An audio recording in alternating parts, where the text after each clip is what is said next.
Donc bonjour à tous, je m'appelle Olivier Arnaud et je viens vous parler donc de l'application mobile du club. Je tiens à signaler tout d'abord que je fais moi aussi partie de la mafia auvergnate, donc sachez que nous sommes désormais partout. Alors je suis très content sincèrement d'être parmi vous aujourd'hui, je vous remercie beaucoup de votre invitation. Il se trouve qu'en 2012 j'ai fondé ma société qui s'appelle Mobicity et qui avait pour vision, pour ambition de connecter les habitants des villes avec les acteurs de la ville. Les acteurs de la ville sont typiquement la collectivité, les commerces, les associations, les écoles. Et puis nous nous sommes spécialisés sur la connexion au sein des associations et c'est l'application mobile Picasso que je viens justement vous présenter aujourd'hui. Et ce que je vous propose, si vous le permettez, c'est de vous livrer tout d'abord et très rapidement notre témoignage justement sur cette notion de connectivité et de voir un petit peu confirmer par rapport à ce qui a été dit entre autres ce matin par les différents intervenants. Si tant est que j'arrive à faire avancer la présentation.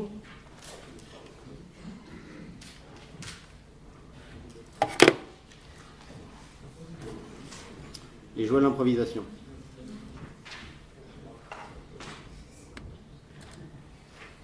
Donc oui, juste pour vous dire qu'effectivement, au travers des différentes interventions auxquelles on a pu assister, on s'aperçoit que la connectivité, aujourd'hui, quasiment tous les secteurs sont impactés, qu'on soit sur la partie énergie, sur la partie bancaire, sur la partie transport. Et dans ce cadre-là, cette généralisation, elle pose forcément des questions qui sont assez légitimes. La première des questions, c'est est-ce que cette hyperconnectivité, elle va tuer justement les interactions sociales ? Aujourd'hui, très clairement, ce qui vous a été présenté, c'est que dès lors que la connectivité, elle est pensée non pas comme un substitut, mais comme un complément justement aux interactions sociales, a priori, c'est un risque qui peut être assez facilement évité. Typiquement, ce qui vous a été présenté sur l'axe médical ce matin, l'idée n'est surtout pas que les objets connectés remplacent le médecin, mais au contraire qu'elles affranchissent le médecin d'un certain nombre de tâches qui n'ont pas une réelle valeur ajoutée pour que le médecin puisse justement se consacrer à ce qu'il y en a. La deuxième question, c'est est-ce que c'est vraiment utile ? Est-ce qu'on n'est pas dans le domaine du gadget ? Alors la seule réponse valide à ça, bien entendu, c'est quel est l'usage qui est perçu par les utilisateurs de tous ces objets connectés. Et typiquement, la fréquence de l'usage qui est faite de l'objet est quelque chose qui est une réponse très importante quant à la valeur. La solution qui nous a été présentée ce matin par la société Joule, par exemple, le fait de dire aux gens qu'on va faire baisser votre niveau de stress parce que vous allez être capable de mieux prévoir la durée de votre trajet et de l'aménager en fonction des aléas, c'est très clairement quelque chose qui a de la valeur pour les gens. Et pour créer de la valeur pour les gens, on va justement parler de chaîne de valeur, et cette chaîne de valeur, elle doit regrouper généralement 3 ingrédients essentiels. Le premier, c'est effectivement qu'à la base, il y a une notion d'interaction, et que ces interactions, elles soient fréquentes et nombreuses. Le deuxième, c'est que, au travers de ces interactions-là, on va générer des flux, et ces flux, ils doivent être non seulement liés à l'interaction, mais hétérogènes, c'est-à-dire agrégés d'autres informations. Et c'est à partir de là, justement, on va pouvoir en tirer, en extraire des informations, non seulement d'un point de vue quantitatif, mais aussi d'un point de vue qualitatif. Et on va parler dans ce cas-là de modèle intelligent. Vous entendez souvent parler de Smart City, Smart Grid. Si le modèle va pouvoir présenter 2 capacités particulières. La première, c'est la notion d'anticipation. Comment est-ce que, en analysant les interactions précédentes, les flux précédents, je vais être capable de modéliser et de prévoir assez finement ce qui va arriver à l'interaction suivante. Typiquement, sur le mode de transport, c'est être capable de prévoir les pics de charge. Même façon dans l'énergie. Et la deuxième dimension qu'on va pouvoir qualifier d'intelligente, c'est d'éviter le gaspillage. C'est-à-dire être capable d'optimiser et d'ajuster au mieux les ressources en fonction du besoin du moment. Dans la notion d'énergie, ça parle très clairement, c'est typiquement est-ce que je vais avoir la capacité à fournir uniquement l'énergie dont on a besoin au moment d'un pic, ni en fournissant trop peu, ni trop. Alors d'un point de vue association, comment est-ce que ça va se décliner ? Au niveau associatif, il va y avoir 2 caractéristiques principales. L'idée, ça va être pour cette partie anticipation, de dynamiser justement les échanges, les interactions, de telle façon à avoir la capacité à prévenir les gens, à les alerter, à leur permettre d'échanger entre eux et à leur permettre de s'organiser entre eux, au travers des notions d'événements. Et puis la notion de gaspillage, je pense qu'on vit tout ça dans nos associations, dans nos clubs. L'idée, c'est de bien se rendre compte quelles sont les compétences, quelles sont les ressources qui sont mises à notre disposition, non seulement par le club, par l'association, mais aussi par les participants, les adhérents, les membres même de l'association. Je pense que ça nous est tous arrivé de s'apercevoir que, par exemple, dans sa vie personnelle, on avait besoin d'une compétence, d'une ressource particulière, ou dans sa vie professionnelle, et de découvrir qu'en fait, cette ressource, cette compétence, elle était juste à 2 personnes de distance au sein même de notre association. Alors, la façon dont ça va se présenter, c'est que chacun va avoir la capacité à créer un profil, et le but de ce profil-là,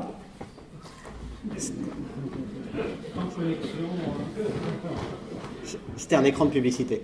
Et donc, le but de ce profil, ça va être de permettre à chacun de fournir les bonnes coordonnées de telle façon à ce que son association et les membres de son association puissent le contacter. À l'intérieur du profil, il y a bien entendu des informations qui vont rester privées, c'est-à-dire que seuls les bénévoles ou les dirigeants de l'association auront à leur disposition. Et à l'inverse, il y a des parties des coordonnées qui, elles, seront publiques, qui seront visibles de tout le monde.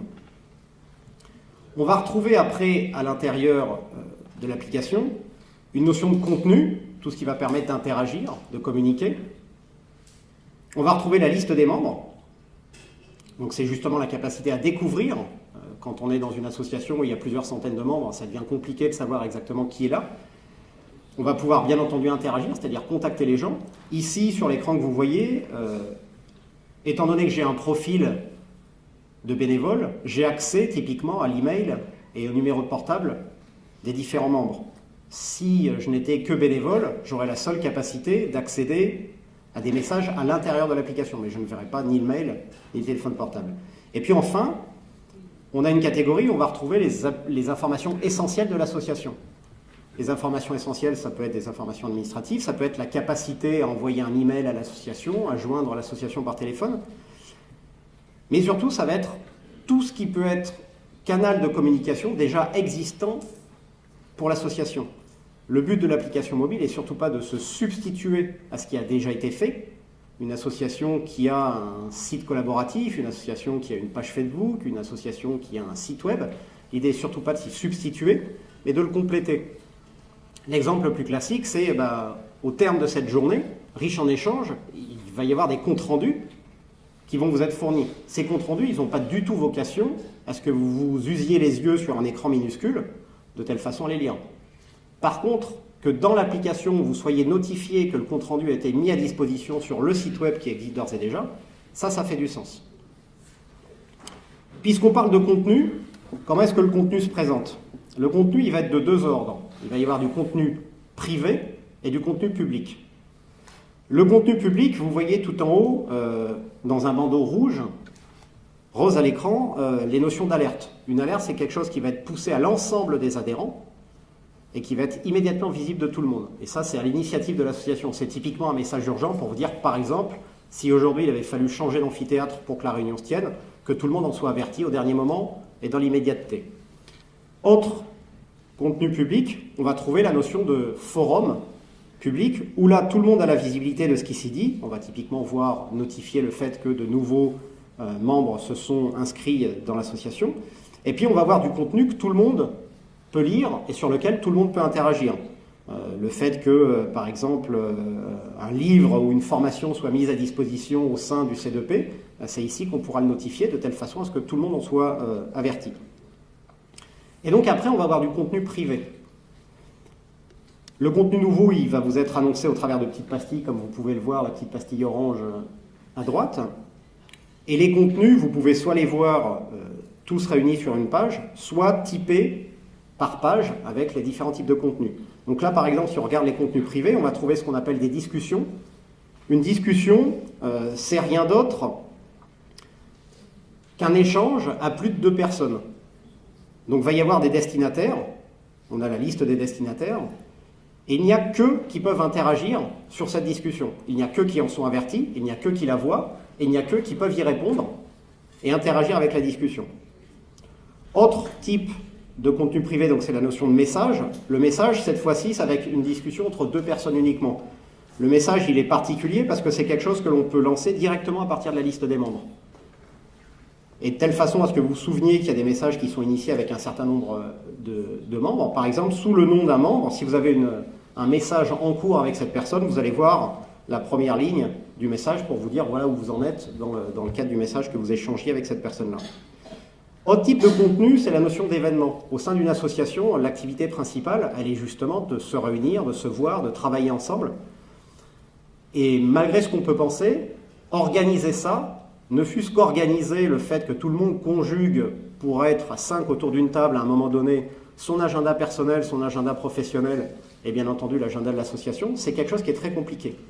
Et donc l'idée, c'est comme vous pouvez le connaître sous un format par exemple de doodle ou de choses comme ça, c'est être capable de proposer des créneaux et de voir les gens qui se déclarent selon ces créneaux et de savoir, en fonction des créneaux qui ont été le plus retenus, quel est celui qu'on va choisir et qui va automatiquement s'inscrire dans l'agenda personnel de la personne. Autre type de contenu privé, c'est la notion de sondage. Un sondage, le but, ça va être d'impliquer les gens et de leur poser une question. Par exemple, il y a un nouveau livre qui est disponible, et vous allez pouvoir voir juste en dessous. Ce livre-là, si on veut savoir s'il y a par exemple des gens qui veulent le précommander, de telle façon à l'anticiper, à le gérer plus facilement, on va pouvoir faire un sondage là-dessus qui est intéressé par le livre. Et les gens vont se déclarer et on va pouvoir voir effectivement quelles sont les réponses qui ont été fournies. Mais dans le cadre d'un événement comme aujourd'hui, ça peut être aussi de l'animation, typiquement des quiz, des choses comme ça. Par rapport à une intervention qui a été faite ce matin, est-ce que vous savez si la solution de Joule est disponible dans telle ou telle ville ?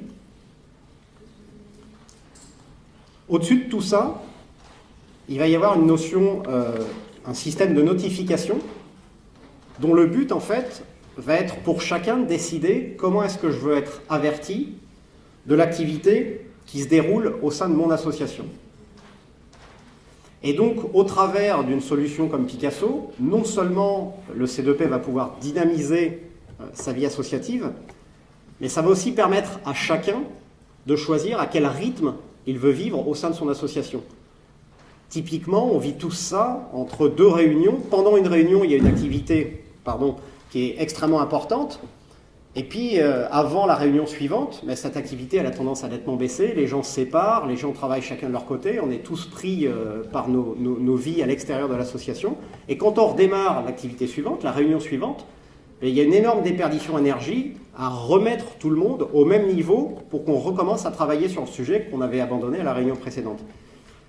L'idée d'une solution comme Picasso pour le C2P, c'est justement d'être un espèce de trait d'union qui vous permet de continuer à échanger, de continuer à alerter les gens, de continuer à leur signifier où en sont les travaux, comment ils ont évolué, comment ils doivent se préparer, qu'est-ce qu'il y a à préparer pour la réunion suivante, de telle façon à ce que chacun choisisse à quel rythme il veut vivre son association et en quelque sorte, chacun choisisse comment au mieux piloter son propre processus. J'en ai terminé, je vous remercie. S'il y a des questions, c'est avec grand plaisir.